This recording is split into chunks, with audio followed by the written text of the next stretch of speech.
വോട്ടെടുപ്പിന് ഇനി അധിക ദിവസങ്ങളില്ല. മുന്നണികളെല്ലാം അവസാന ഓട്ടത്തിലാണ്. ഹരിപ്പാടും സ്ഥിതി വ്യത്യസ്തമല്ല.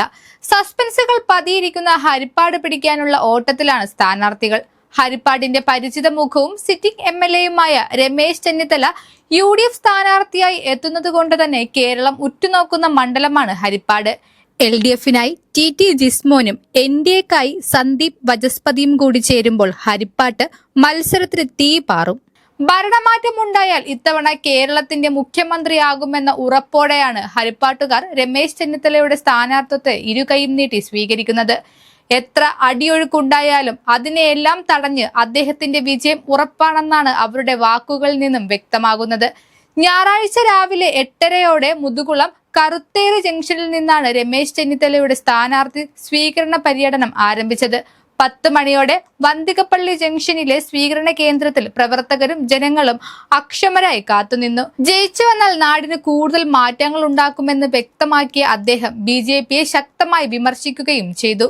BJP വർഗീയത ആളിക്കത്തിക്കാനുള്ള നീക്കമാണ് നടത്തുന്നത്. അതിനെതിരെ നമ്മൾ പോരാടണമെന്നാണ് രമേശ് ചെന്നിത്തല ഹരിപ്പാട്ടെ ജനങ്ങളോട് പറഞ്ഞത്. പ്രസംഗം തീരുന്നതിനു മുൻപേ അതിനെ തടസ്സപ്പെടുത്തി NDA-യുടെ അമിത് ഷായെ വരവേൽക്കുന്ന ഉച്ചഭാഷിണി പ്രചാരണ വാഹനം എത്തിയെങ്കിലും അതിനെയൊന്നും വകവയ്ക്കാതെ ശക്തമായ ഭാഷയിൽ അദ്ദേഹം മറുപടി നൽകുന്ന കാഴ്ചയ്ക്കാണ് ഹരിപ്പാട്ട ജനങ്ങൾ സാക്ഷ്യം വഹിച്ചത്. ഹരിപ്പാടിന്റെ തലവര മാറ്റാൻ അമിത് ഷായല്ല നരേന്ദ്രമോദി വന്നാലും കഴിയില്ലെന്ന മറുപടിയെ നിറ കയ്യടിയോടെയാണ് പ്രവർത്തകർ സ്വീകരിച്ചത്. നരേന്ദ്രമോദി വന്നാലും ഒരു ചുക്കും സംഭവിക്കില്ല, അതുകൊണ്ട് ഇവിടുത്തെ തലവര മാറ്റാനാകില്ലെന്നും പറഞ്ഞാണ് അദ്ദേഹം പ്രസംഗം അവസാനിപ്പിച്ചത്. അതേസമയം ഇത്തവണ മാറ്റം സമ്മാനിച്ചാൽ ഹരിപ്പാടിന് വികസന കുതിപ്പുമായി ഹൃദയപൂർവ്വം കൂടെ ഉണ്ടാകുമെന്ന് ഉറപ്പു നൽകിയാണ് LDF സ്ഥാനാർത്ഥി TT ജിസ്മോന്റെ പ്രചാരണം. ഈസ്റ്റർ ദിനമായ ഇന്നലെ വിവിധ ക്രൈസ്തവ ദേവാലയങ്ങളിലെ സന്ദർശനത്തോടെയാണ് പ്രചാരണത്തിന് തുടക്കമായത്. ശേഷം പള്ളിപ്പാട് മേഖലയിലെ പ്രചരണത്തിന് ശേഷം കാർത്തികപ്പള്ളി മഹാദേവികാട് SNDP ഹൈസ്കൂളിന്റെ പുതിയ കെട്ടിട സമുച്ചയ ശിലാസ്ഥാപന ചടങ്ങിലാണ് അദ്ദേഹം പങ്കെടുത്തത്. ഇവിടെ ചടങ്ങിലെത്തിയ ആളുകളെ നേരിട്ട് കണ്ട് വോട്ട് ഉറപ്പാക്കി. ചടങ്ങിൽ പങ്കെടുത്ത് പുറത്തിറങ്ങിയതിനു ശേഷവും പരിസരത്തുള്ളവരോടും ഇരുചക്ര വാഹനത്തിൽ പോയവരോടും വോട്ട് അഭ്യർത്ഥിച്ചു. ഞങ്ങൾ ഈ പരിസരത്തെ വീടുകൾ കയറി വോട്ട് അഭ്യർത്ഥിച്ച് കുഴഞ്ഞിരിക്കുവാണെന്നാണ് പ്രവർത്തകർ ജിസ്മോനോട് മറുപടി നൽകിയത്. അകമഴിഞ്ഞ പിന്തുണയുണ്ടെന്നും അവർ ജിസ്മോനോട് വ്യക്തമാക്കി. ഇത്തവണ ഹരിപ്പാട് മാറി ചിന്തിക്കും. അത്ര നല്ല പ്രതികരണമാണ് വോട്ടർമാരിൽ നിന്നും ഉണ്ടാകുന്നത്.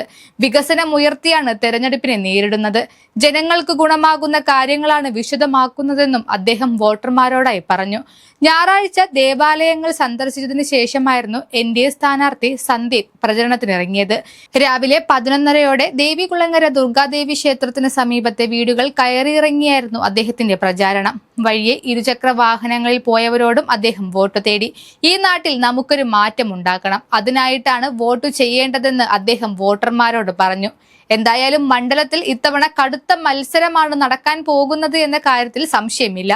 വോട്ടെടുപ്പിന് ഇനി 3 നാൾ മാത്രമാണ് ബാക്കിയുള്ളത്. ഇത്തവണ ഹരിപ്പാട് ആർക്കൊപ്പമെന്ന് ഇനി കാത്തിരുന്ന് കാണാം.